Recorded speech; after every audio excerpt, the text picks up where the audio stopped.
Today is Tuesday, the 24th of March 2020, and it's weird and bewildering times at the moment.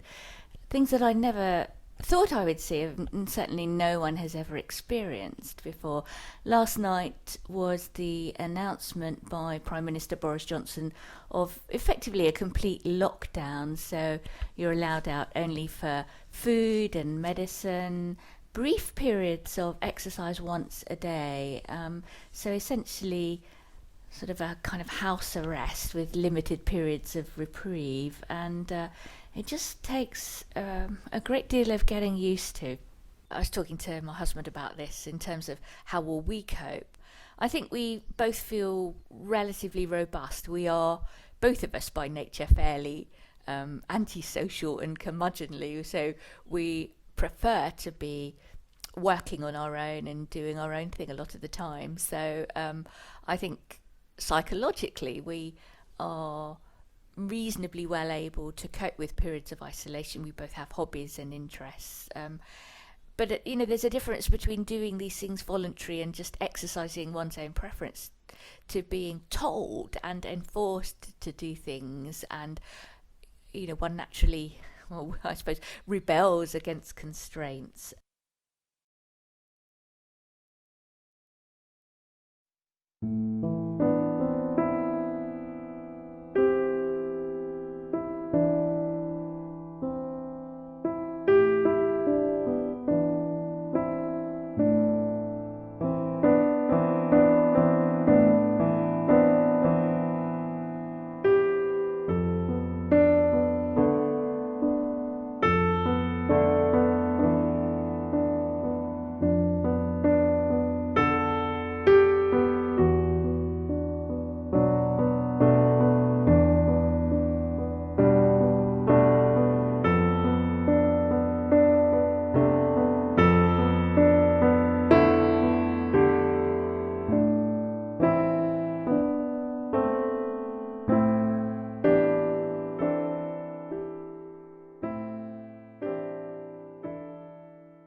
First week of living with the virus, Edinburgh, 20th March. A week ago was close to normal. I'd just been to a good Edinburgh philosophy course discussion, and we were just about to go to a lovely walk in the snow in the Pentland Hills. The Wales versus Scotland rugby match was booked into the diary, as well as meeting up with two sets of friends, going to the Travis Theatre, a trip to Aberdeen to see our son and daughter-in-law, and I had a work meeting in London on the 25th of March, flights booked as well, and another meeting in Edinburgh the day after. Further ahead, we were going to go to the wedding of a daughter of a first cousin of mine. All of this has now been cancelled.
It seems that we're in such a strange situation, and it's really strange being here. We live in a little village, beautiful village, incredibly lucky. We seem to be just hundreds of miles away from everybody else who's stuck in cities or restrictions. We've got garden, we've got space, we've got beautiful walks. It just seems that everybody else is going through a terrible time and we're not. We just are so lucky.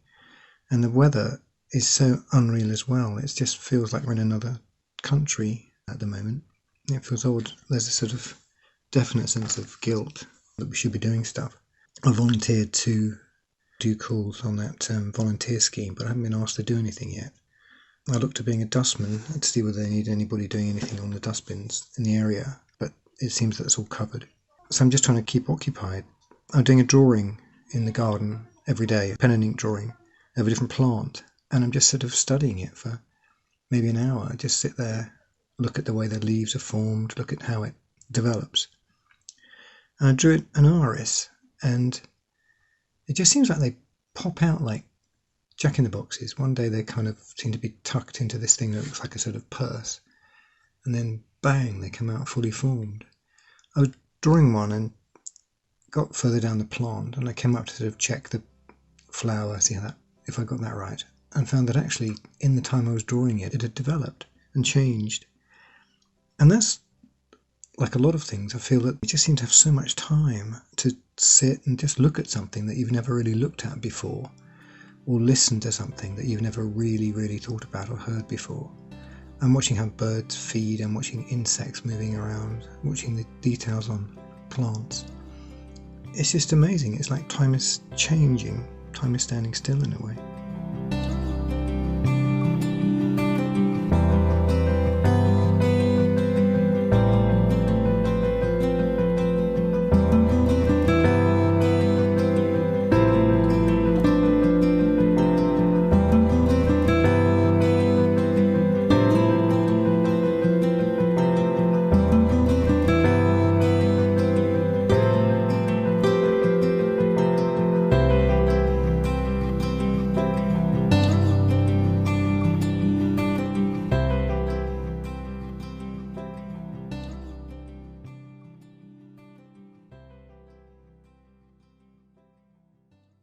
My husband and I went for our morning walk and came across a man who's regularly apparently very drunk in the village. He lives in a sort of semi-care home in the village, and he had apparently just got off a bus and had fallen over and couldn't get up. He was really very drunk, and he was on the curb and kept seeming like he was going to roll into the road.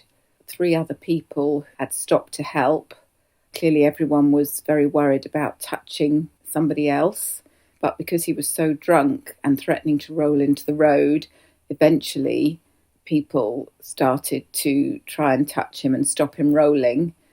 He got very abusive, and amazingly everybody around just remained really calm. They all continued to just help him.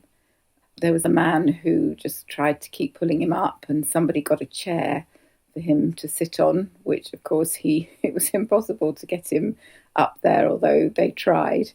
I must say I didn't touch him. I wasn't nearly as brave as the other people who were touching him and trying to get him to move. In the end, somebody called an ambulance and they came. That made me very angry. It was a mixture of wanting to help and stop him getting killed in the road, but also being really angry at his seemingly voluntary behaviour, causing other people to put themselves in harm's way with the virus, and also the ambulance men being called to him rather than somebody who really needed to go to hospital for the virus or something.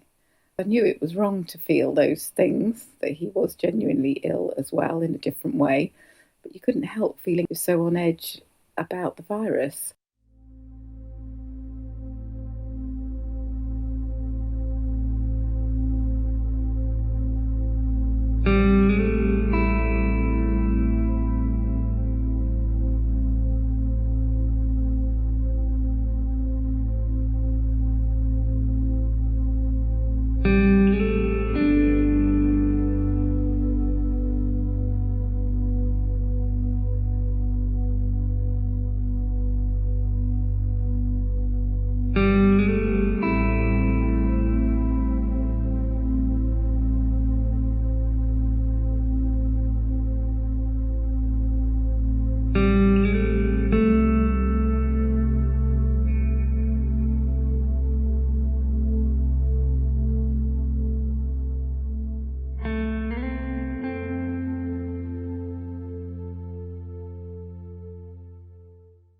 We are trying to get back into a house that's been effectively rebuilt on the inside. And since the last recording, our builder manager, he had to self-isolate.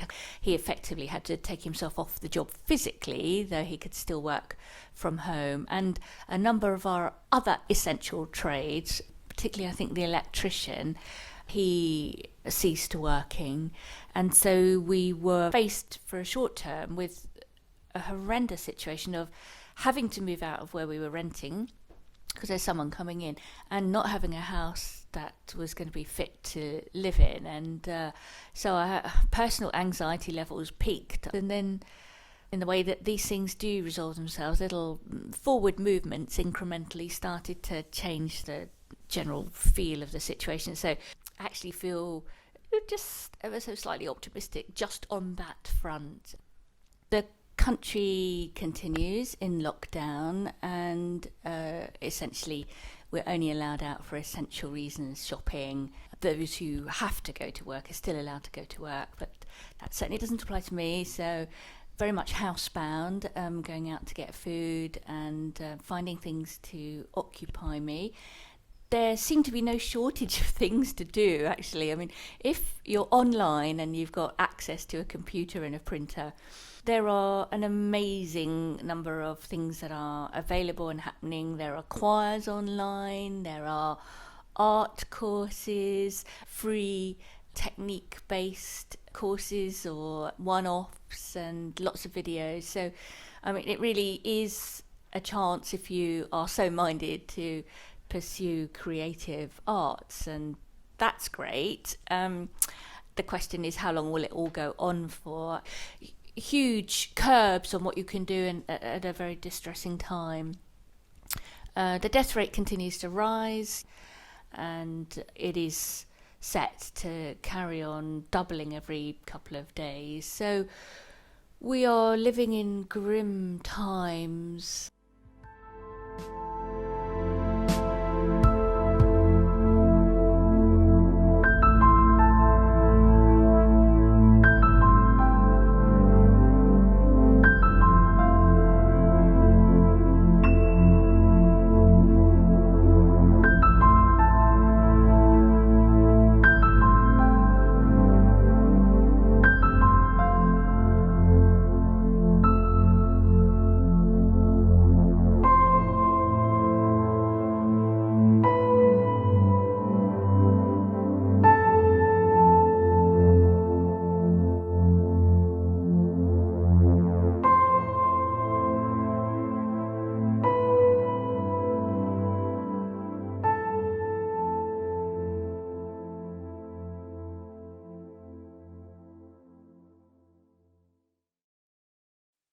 It's about 9:40 on May the 13th. There's something different about today's little recording. I'm doing it outside in the woods, so hopefully you can hear some bird song and maybe some wind in the trees. I didn't do one yesterday, just didn't feel I wanted to, been up and down a lot, but definitely on a rolling 7-day average, definitely getting better. One of the things about doing it outside is I realised we're living our lives outside, much more. With not working, any excuse to be outside seems to be the thing. We're doing gardening, walking, long bike rides, just enjoying being outside, and the weather being beautiful has really encouraged that. So that's a big change, is just trying to be outside. It's sort of healthier somehow to be outside. Oh, listen to those birds. Oh, that's beautiful.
We went for a walk up into the Royal Park, looking out over the Firth of Forth.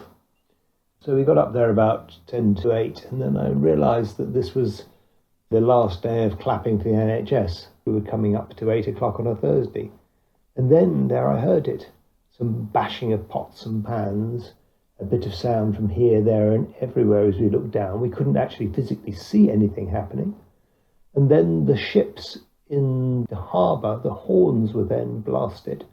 And then fireworks went off. Quite a striking sound and quite a collective symbol of people feeling together and feeling strongly about something together, the health of their community. So I was actually quite moved. A couple of reports from our friends in Plymouth.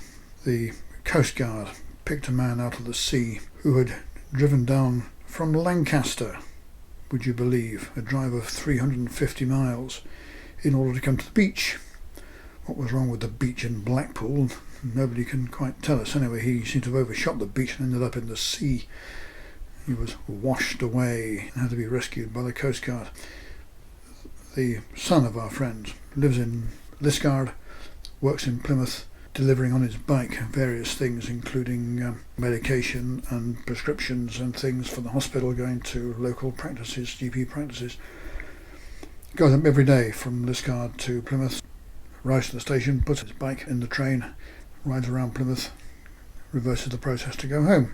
Well, the inspector said to him this evening when he got to the station, better take your bike with you into the carriage. No, says your man, no, we don't need to do that, I'll put it in the baggage compartment as usual. And no, you won't, says the guard. It's full.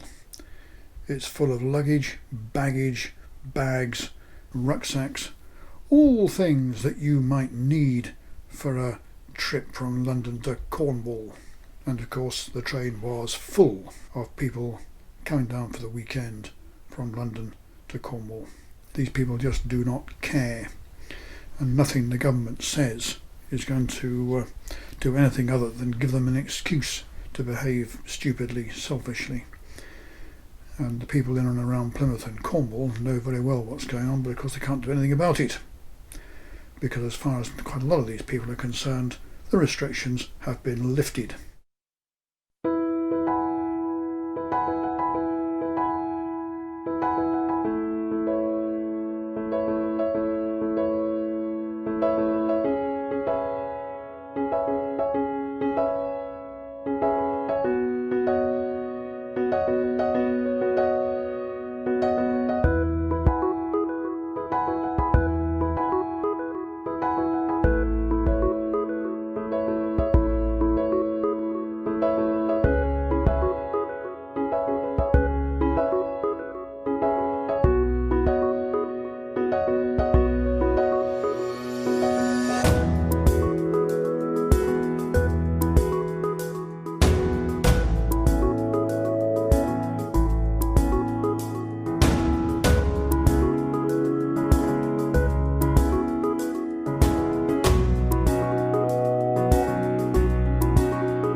So now that we face the winter, I think looking ahead, the things that I guess I'm not looking forward to are, well, some of them are common to every winter, but the loss of light and the ability easily to get out. So I shall miss the allotment and the ability to do my stitching, my textile art, because daylight is so important to that, and it's always impaired in the winter.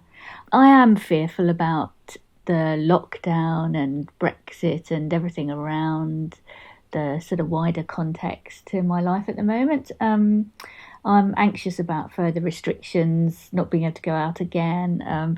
We've just started getting art exhibitions together, and that's all really brilliant, and lots of people have been involved, and it's a very happy endeavour. So they're at critical stages now, and I just hope they're able to go ahead. And we were due to get the choir back singing, but really just a day before the first resumption of rehearsals, we were told that the latest iteration of guidance meant that we can't. So on the brighter side, there are causes for optimism, because the winter months are always a time to sit and think about artworks and listen to audiobooks. I love to get through loads of those and do bits of reading and stitching and just generally think about what I want to do next year.